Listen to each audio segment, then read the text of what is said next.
அஸ்வினி நட்சத்திரம் ஃப்ரெண்ட்ஸ்.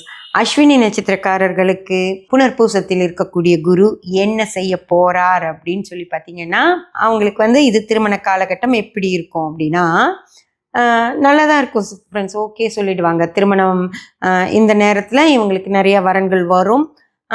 இவங்க கொஞ்சம் எப்படி இருக்கும்னா, இவங்களுக்கு ஒரு சின்ன பயம் இருக்கும். திருமணம் பண்ணிட்டா என்ன ஆகும்? ஏன்னா கேதுவுடைய நட்சத்திரக்காரர்கள் இவங்க ரொம்ப நல்லா ஓப்பனாக பேச மாட்டாங்க.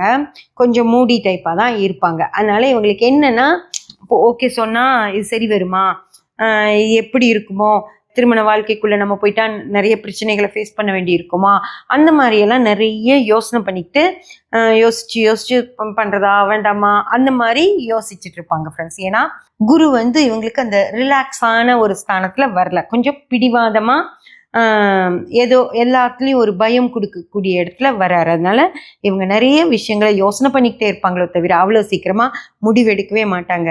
அதுலேயே கொஞ்சம் நாள் தள்ளி போய் குரு ஸ்தானம் மாறினதுக்கு அப்புறம் தான் இவங்களுக்கு திருமணமாகிற வாய்ப்பு வரும் ஃப்ரெண்ட்ஸ்.